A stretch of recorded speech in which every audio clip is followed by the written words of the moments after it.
ఇప్పుడు భూ రికార్డుల గురించి మాట్లాడారు కాబట్టి ఇప్పుడు లేటెస్ట్ ఆంధ్రప్రదేశ్లో పెద్ద చర్చనీయాంశంగా మారింది ల్యాండ్ రికార్డ్స్కి సంబంధించి మొత్తం అంతా ఈ భూములంతా కొట్టేయబోతున్నారు, దోచుకెళ్ళబోతున్నారు అని ఒక ప్రచారం పెద్ద ఎత్తున జరుగుతుంది.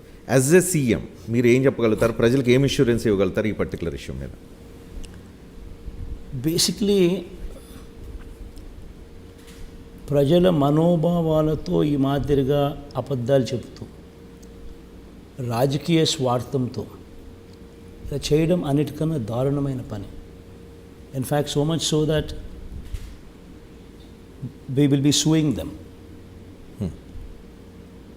ఎందుకంటే ఇది చాలా తప్పు. అసలు ల్యాండ్ టైటిలింగ్ యాక్ట్ అంటే ఏమిటి? పేరులోనే ఉంది టైటిలింగ్ యాక్ట్ అంటే మీ భూముల మీద మీకు హక్కులు ఇచ్చే కార్యక్రమం, మీ భూముల మీద మీకు సర్వ హక్కులు కల్పించే కార్యక్రమమే ల్యాండ్ టైటిలింగ్ యాక్ట్. ఈ ల్యాండ్ టైటిలింగ్ యాక్ట్ అనేది ఎప్పుడు వస్తుంది? It's a journey, it's a process. First అది చేయాలి అని అంటే, ఆ యాక్ట్ రావాలి అని అంటే, ఎన్ఫోర్స్ కావాలి అని అంటే ఫస్ట్ ఏం జరగాలి? ఫస్ట్ మీ రికార్డ్స్ అన్నీ కూడా రాష్ట్ర వ్యాప్తంగా ఉన్న 17,000 రెవెన్యూ విలేజెస్లో రికార్డ్స్ అన్నీ కూడా అప్డేట్ కావాలి. ప్రతి రెవెన్యూ విలేజ్లో సర్వే పూర్తి కావాలి. వాళ్ళ భూ యజమానులకు సంబంధించిన సర్వే పూర్తి కావాలి. సర్వే రాళ్ళు పాతాలి, సర్వే పూర్తి చేయాలి, సబ్ డివిజన్స్ అప్డేట్ కావాలి, మ్యూటేషన్స్ అప్డేట్ కావాలి. ఆ తర్వాత ఆ డాక్యుమెంట్స్ ఆ రైతులకు చేతిలో పెట్టాలి. ఇవన్నీ అయిపోయిన తర్వాత ఆ తర్వాత వీళ్ళకు, ఈ భూ యజమానులకు కానీ ఈ రైతులకు కానీ గవర్నమెంట్ ఇచ్చే సెక్యూరిటీ, గవర్నమెంట్ ఇచ్చే భరోసా, నీ టైటిల్ అబ్సల్యూట్లీ క్లియర్ టైటిల్.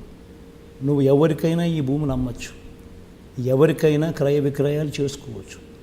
చేసేటప్పుడు నీకు ఎటువంటి సమస్య వచ్చినా, టైటిల్స్లో ఫాల్ట్ అనేది ఎక్కడైనా కనిపించినా government guarantee. In fact title insurance కూడా ఉంది ఈ ల్యాండ్ టైటిలింగ్ యాక్ట్లో. There's a title insurance act కూడా. This is a biggest reform. ఇది ఒక పెద్ద రిఫార్మ్, సంస్కరణ.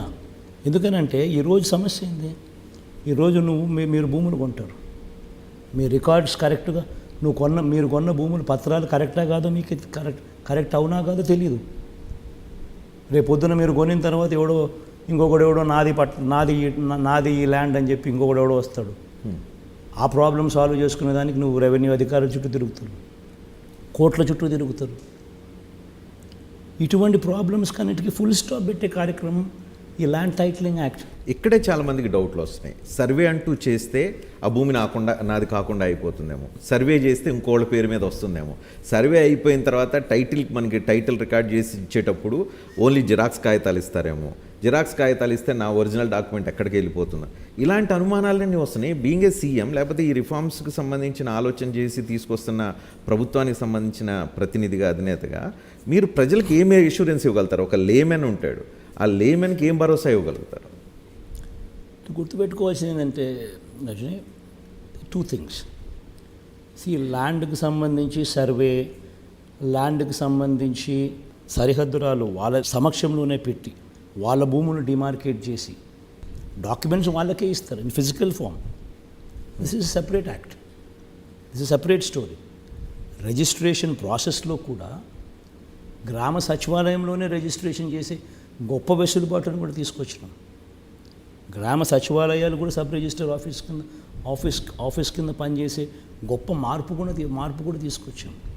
ఈ రికార్డ్స్ అన్నీ అక్కడే ఉంటాయి.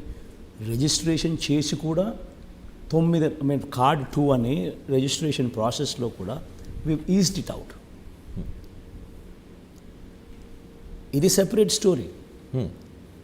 Land titling is separate story. Land titling అనేది మీకు భరోసా ఇస్తుంది. అది యాక్ట్. ఈ యాక్ట్ ద్వారా భూ యజమానులకు ఒక భరోసా ఉంటుంది. నా టైటిల్స్కు గవర్నమెంట్ గ్యారంటీ ఇస్తూ ఉంది కాబట్టి నేను టైటిల్ను ఎవరికైనా అమ్మినా, నేను ఎవరి దగ్గరైనా కొనుక్కున్నా, ఈ టైటిల్స్ ఆథెంటిక్ టైటిల్స్, ఈ టైటిల్స్లో ఫ్లా లేదు, నేను భూములు కొనుక్కుంటే నేను నష్టపోతే ఇన్సూరెన్స్ కూడా నాకు వస్తుంది. That is land titling act. అది సెపరేట్ స్టోరీ. అది ఎప్పుడు వస్తుంది? ఫస్ట్ ఇవన్నీ కంప్లీట్ కావాలా. 17,000 రెవెన్యూ గ్రామాల్లో పూర్తిగా ప్రతి రైతుకు కూడా ఈ సర్వే కార్యక్రమాలన్నీ కూడా ప్రతి భూ యజమానికి కూడా కంప్లీట్ చేసి ఆ డాక్యుమెంట్స్ మళ్ళీ వాళ్ళకి ఇవ్వాలి. ఇచ్చిన తర్వాత దాన్ని నోటిఫై చేస్తాం అదే గ్రామ సచివాలయంలోనే. So it's a process. అదంతా అయిపోయిన తర్వాత then comes land titling act. And as far as మీరు అన్నారు చూసిన రిజిస్ట్రేషన్ అనే దాని గురించి ఇంకొక టాపిక్ ఎత్తారు. రిజిస్ట్రేషన్కి సంబంధించి ఇంతకుముందు కార్డ్ 1 అని రిజిస్ట్రేషన్ ప్రాసెస్ ఉండేది. ఇప్పుడు దాన్ని కూడా సులభకరం చేస్తూ కార్డ్ 2 రిజిస్ట్రేషన్ ప్రాసెస్ వచ్చింది. త్రూ అవుట్ ది కంట్రీ జరుగుతుంది ఈ ప్రాసెస్ ఆఫ్ రిజిస్ట్రేషన్ ప్రాసెస్లో ఈ చేంజ్ అనేది ఇది మన రాష్ట్రానికి పరిమితమైంది కాదు. త్రూ అవుట్ ది కంట్రీ కూడా అన్ని రాష్ట్రాల్లో జరుగుతూ ఉన్న చేంజ్ ఇది. ఇంతకుముందు కార్డ్ 1 అనే ప్రాసెస్ ద్వారా జరిగేది. ఇప్పుడు కార్డ్ 2 అనే ప్రాసెస్ ద్వారా registration. I'll tell you what the difference is. There is a standard document. ఈ రకమైన స్టాండర్డ్ డాక్యుమెంట్స్ను అవైలబుల్గా ఉంటాయి. ఈ త్రూఅవుట్ ఇండియా జరుగుతుందా? Throughout India. Throughout India. మరి why only controversy in Andhra Pradesh? చెప్తా అది చంద్రబాబు నాయుడు చేయాలనుకుంటున్నాడు కాబట్టి కాంట్రవర్సీ అవుతుంది, జరుగుతుంది. సో ఆ డాక్యుమెంట్ అనేది అవైలబుల్గా ఉంది. ఆ డాక్యుమెంట్ తీసుకున్న తర్వాత మీరేం చేస్తారు? మీ పర్టికులర్స్ ఫిల్ చేస్తారు, మీరే ఫిల్ చేస్తారు. ఫిల్ చేసిన తర్వాత ఆ రిక్వైర్డ్ డాక్యుమెంట్స్ తీసుకుని స్టాండర్డ్ ఫార్మాట్లోకి ఆల్రెడీ వచ్చింది. గ్యాప్స్ మీరు ఫిలప్ చేస్తూ మీరు రాస్తారు. రాసిన తర్వాత రిక్వైర్డ్ డాక్యుమెంట్స్ అన్నీ తీసుకొని బయ్యరు సెల్లరు ఇద్దరు కూడా సబ్ రిజిస్టర్ ఆఫీస్కి పోతారు. పోయి అక్కడ మీరు అంతా చేయాల్సిన ఫార్మాలిటీస్ అన్నీ కూడా కంప్లీట్ చేస్తారు. చేసిన తర్వాత మీకు ఫిజికల్ డాక్యుమెంట్స్ కూడా మీకే ఇస్తారు. దెర్ ఇస్ నథింగ్ లైక్ ఏదో జిరాక్స్ కాపీలు ఇవన్నీ తప్పుడు మాటలు. ఒరిజినలే ఇస్తారు. 9 లక్షల మంది రిజిస్ట్రేషన్ చేసుకొని ఒరిజినల్ డాక్యుమెంట్సే తీసుకున్న వాళ్ళు ఉన్నారు ఆల్రెడీ. ఎస్.